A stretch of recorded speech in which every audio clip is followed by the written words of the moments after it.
सभी को सुप्रभात। मैं शिषपाल में बीए पार्ट फर्स्ट हिंदी साहित्य प्राचीन मध्यकालीन काव्य के अंतर्गत हम अध्ययन कर रहे थे कबीरदास जी के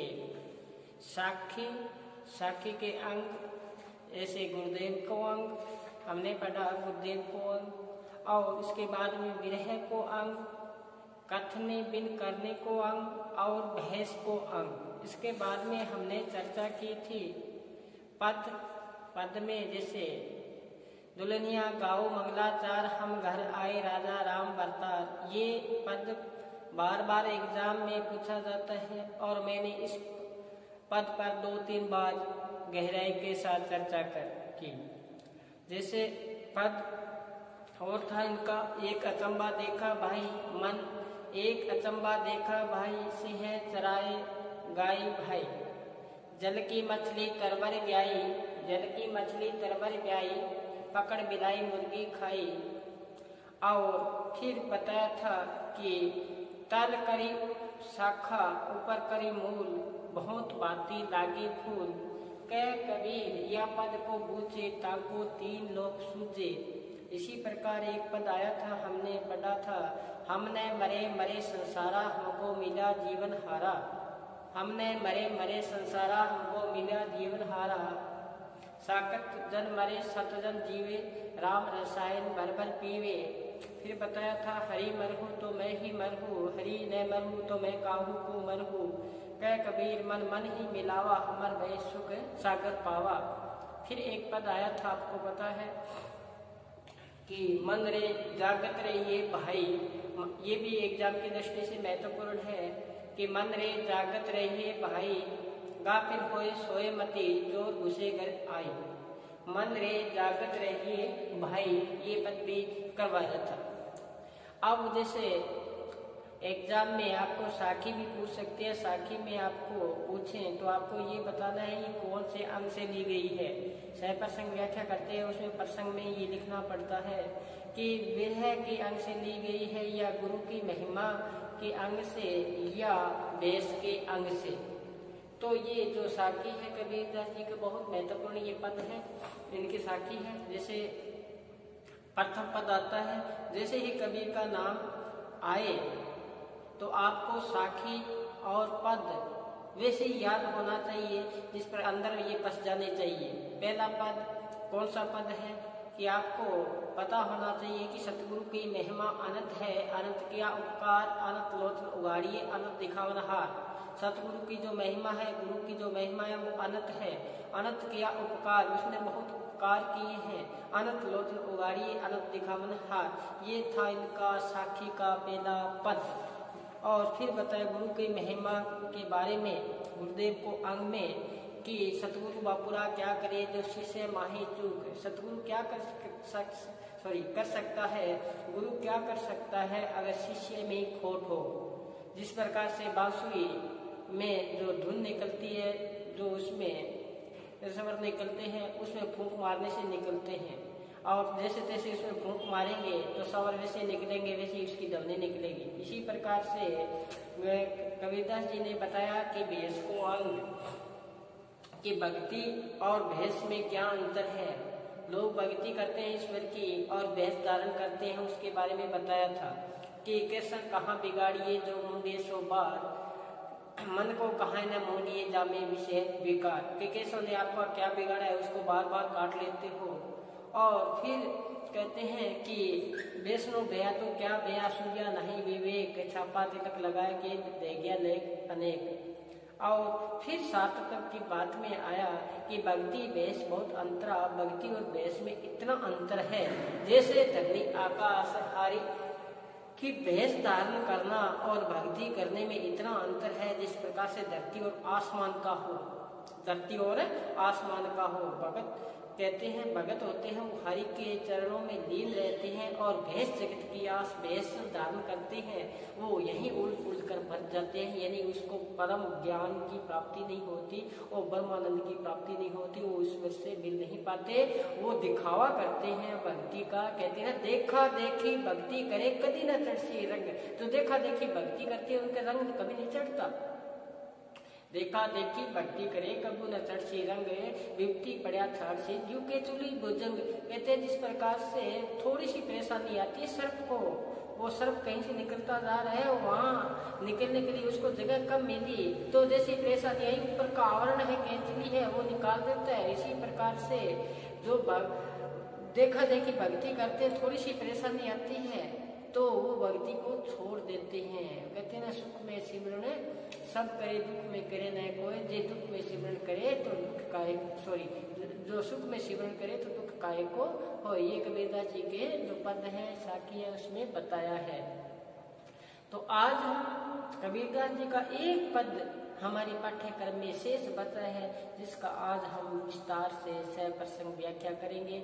ये जो पद है बहुत गहराई लिए हुए हैं, ये पद को बहुत गहराई लिए हुए हैं, इसलिए आपका भी फर्ज बनता है कि इसको ध्यान से सुने, और इसको ध्यान से सुनोगे तो आपके समझ में आ जाएगा। ध्यान सिर्फ सुनने की बात है, ध्यान से सुनना। पहले आप देखो सॉरी मन रे मन ही उल्टी समाना, मन रे मन ही उल्टी समाना, गुरु प्रसाद अकल बही अवरे नातर था बेगाना, उल्टे पवन चकर खट देते सुनती सुनी सॉरी अनुरागी, आवे न जाई मरे नहीं जीवे ताही खोजे विरागी, नीरे दूरी दूरी नीरे जिन जैसा करी जमाना, नीरे दूरी दूरी नीरे जिन जैसा करी माना, औलाती का चढ़ा बरेड़ा जिन पिया जिन जाना, निर्गुण कथा कवन सो कहिए कोई चतुर विवेकी, कहे कभी गुरु दिया पलिता सो झल गिरने देखी। ये पद है मन रे उल्टी मन ही समाना, मन रे मन ही उल्टी समाना। इसको एक बार आप अपने रजिस्टर में उसमें अंकित करें, फिर हम इसकी सप्रसंग व्याख्या करते हैं। मन रे मन ही उल्टी समाना, मन रे मन ही उल्टी समाना, गुरु प्रसाद अकल भई अवरे नापुर था बेगाना, उल्टे पवन चकर खट बेदू सुरती सुनी अनुरागी, आवे न जाए मरे नहीं जीवे ताही खोजे विरागी, नीरे दूरी दूरी नीरे जिन जैसा कहीं माना, औलाती का चढ़ा बरेला जिन पिया कहीं जाना, निर्गुण कथा कौन सब कहिए, निर्गुण कथा कौन सब कहिए, है कोई चतुर विवेकी, कहे कभी गुरु दिया पलिता सो धक बिल्ले देखी। तो कबीरदास जी का ये जो पद है इसमें योग साधना, इसमें योग साधना और गुरु कृपा से प्राप्त क्या कि जो परमात्मा का जो दर्शन हुआ है वो एक रहस्यवादी के रूप में हुआ है। आत्मा और परमात्मा का मिलन एक रहस्यवादी के रूप में यहाँ पर उपस्थित हुआ है। ये पद है, ये रहस्यवादी पद है। रहस्यवादी क्या होता है कि जब कहते हैं कि रहस्यवाद में एक रहस्य छिपा होता है, कौन सा परमात्मा और आत्मा के बीच का जो दूरी है वो मिट जाती है, उसमें मिल जाता है, वही पद यहाँ पे बताया है। कबीर बताते हैं अब तेरे मन में भटकी हुई जो वृत्तियां थी अब वो मूल आधार में समा गई। तो क्या बताया है, मन रे मन ही उल्टी समाना।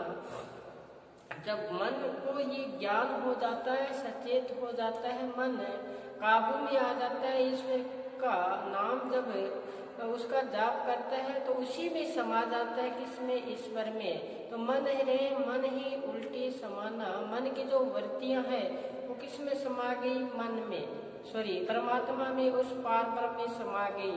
तो कहते हैं कि वो जो भटकी हुई थी पहले मन की, क्योंकि मन है ये भटका हुआ है। कहते ना वस्तु कहीं ढूंढे कहीं किस विध आवे हाथ, कह कभी तब पाया बेदी लीना साथ, बेदी लीना साथ का दिनी वस्तु लखाए कोट जन्म का पथ था पद में पहुंचा जाए। तो कबीरदास जी ने बताया है कि हाँ, हमारा जो मन था वो भटका हुआ था। गुरु ने बताया, जो मार्गदर्शन बताई, एक योग साधना बताई, उस योग साधना मैंने की तो मेरे जो अंदर की जो वृत्तियाँ थी मन में, वो कहाँ गई? उल्टी की उल्टी समा गई उस पार ब्रह्म में, उस अज्ञात सत्ता में, उसी में क्या होगी? लीन हो गई। वही यहाँ पे बताया है कि यानी कि जो ये मन था, दृष्टि मन था, उस परम तत्व या समष्टि मन में क्या हो गया? समा गया। बहुत गहरा पद है। पहले मैंने बताया था कि ये जो मन है ये विषय विकारों का क्या है? आशिक है। इसको जितनी लज्जतें दो ये उसमें ही समाता जाता है। जब इसको परमात्मा की लज्जत मिलती है, उस आनंद की प्राप्ति होती है, तो उसमें ही समा जाता है। इसी प्रकार कबीरदास जी ने बताया यहाँ पे, मन ही उल्टी समाना, मेरा मन है उस परमात्मा में क्या हो गया? लीन हो गया।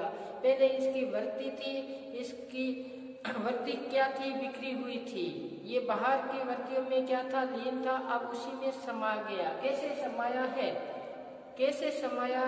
कि गुरु ने बताया योग साधना। गुरु ने क्या बताई? योग साधना। देखो, गुरु प्रसाद अकल भई, जैसे मैं गुरु के कृपा से, प्रसाद का से कृपा, गुरु की कृपा हुई, गुरु की मेहर हुई मेरे पे, तो मेरे को क्या हुई? अक्ल। अक्ल का आश्रय ज्ञान प्राप्त हुआ।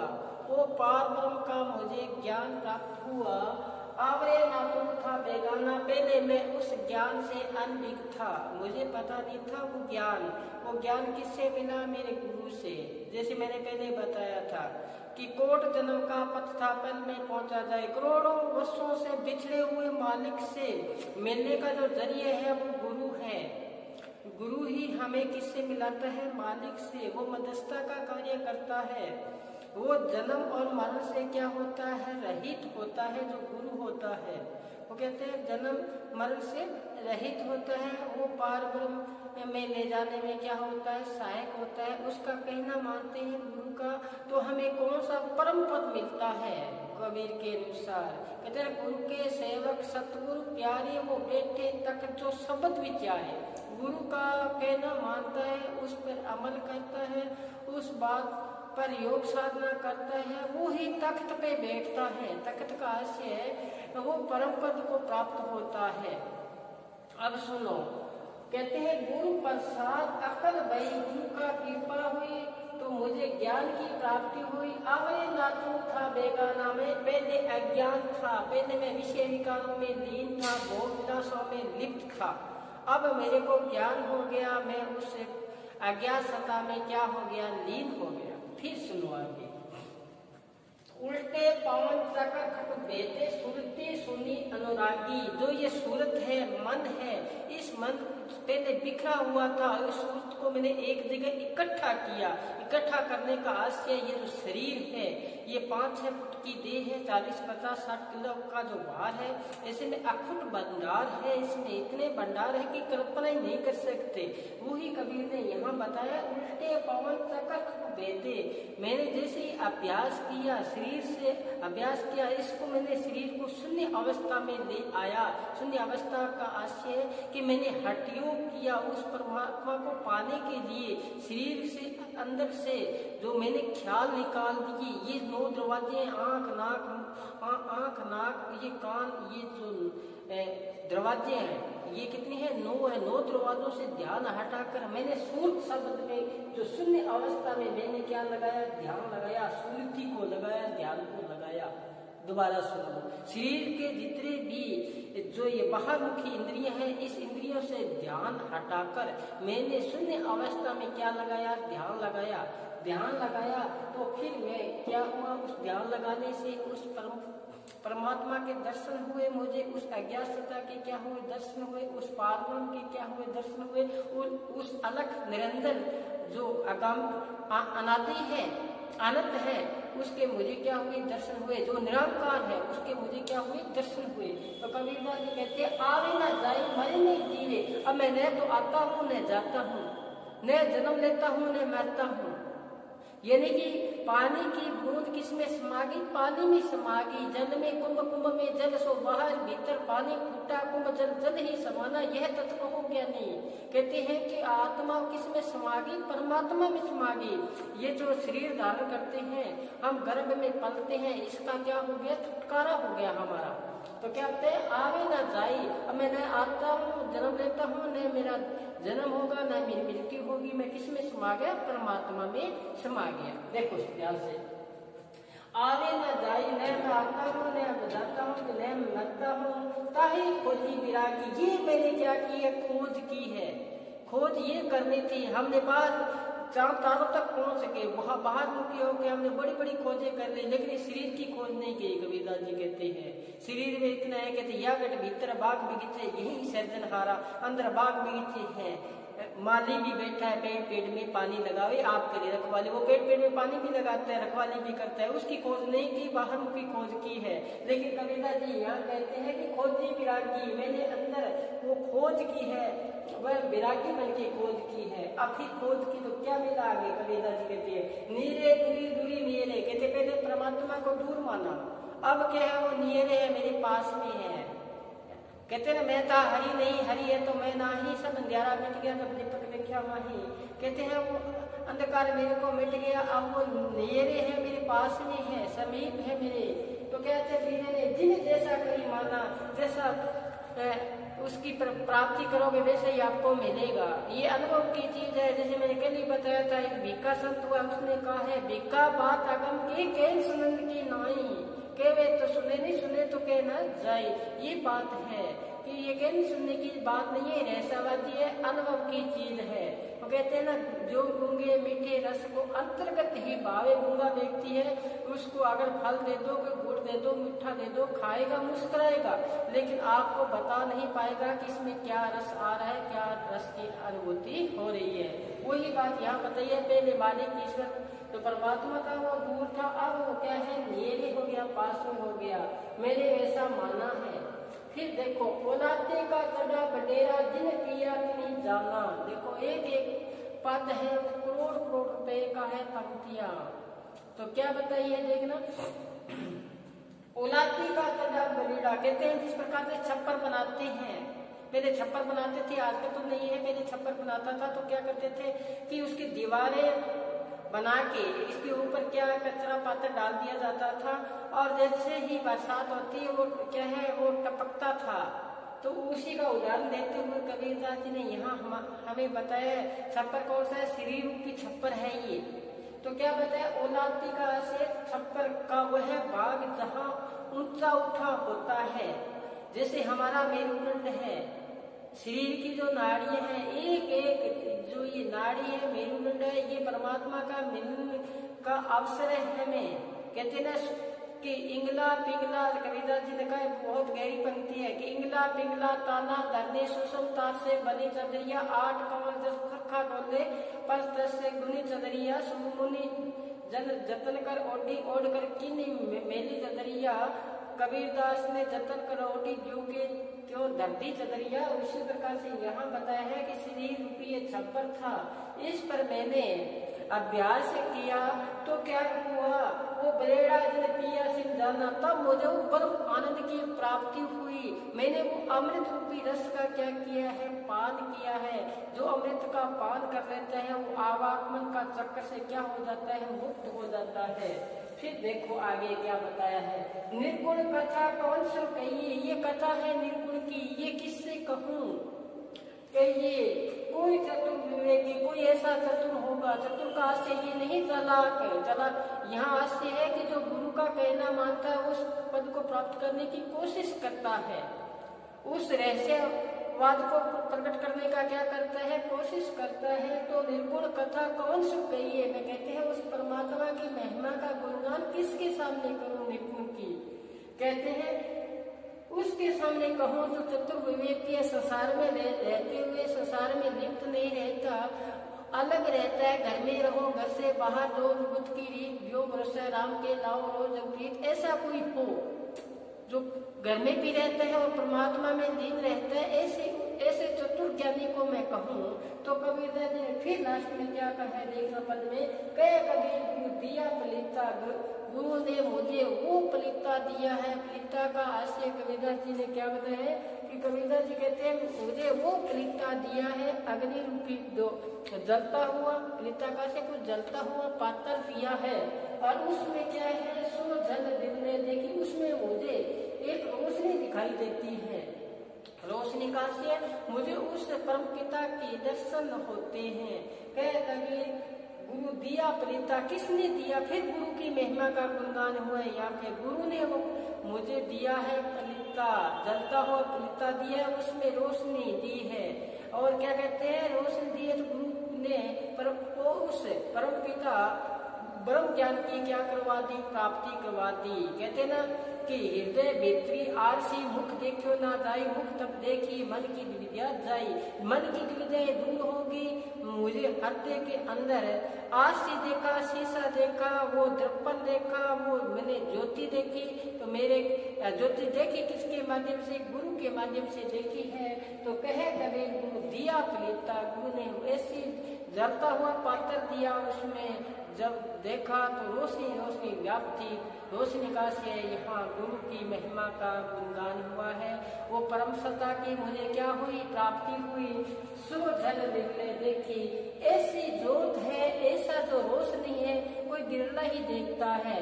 जैसे कबीरदास जी ने कहा था, तेरा जन कोई आध जन, यानी कि करोड़ों में कोई एक है तेरा, सभी नहीं है। इस पात्र को पाने के लिए सारे नहीं है, कोई एक है, करोड़ों में एक है। देखो तो यही बात यहाँ बताई है, मन रे मन ही उल्टी समाना, मन रे मन ही उल्टी समाना। महत्वपूर्ण एक रहस्यवादी के रूप में मन रे मन ही उल्टी समाना। फिर देखो आप थोड़ा संक्षिप्त में कि मन रे मन ही उल्टी समाना, मेरे मन में जो वृत्तियां बात थी अब वो समझ में आ गई। ये कब आई, जब गुरु का मुझे कृपा हुई। अब कृपा हुई, पहले मैं बेगाना था, अब मेरे को ज्ञान हो गया। हुआ कब कि जब मैं मेरे ध्यान शून्य अवस्था में चला गया, शून्य अवस्था में पवन जो सच था उसको भेद कर मैं अनुरागी बना।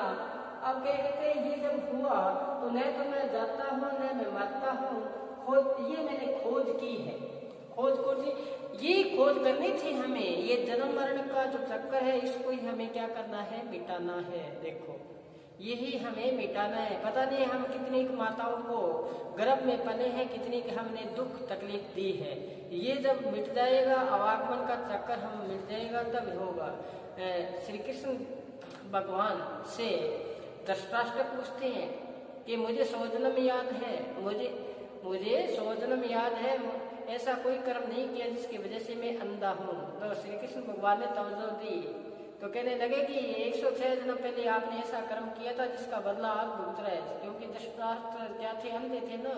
तो ये जो जन्मों जन्मों का पता नहीं कब से मालिक से बिछड़े हुए हम, और उस बिछड़ेपन है हम, हमारे कर्मों का जो स्टोर भरा पड़ा है।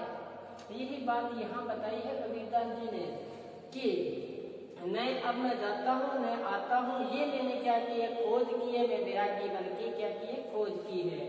फिर बताया जैसे खोज की तो परमात्मा पास में है, दूर नहीं है, ये ऐसा मैंने कर माना है।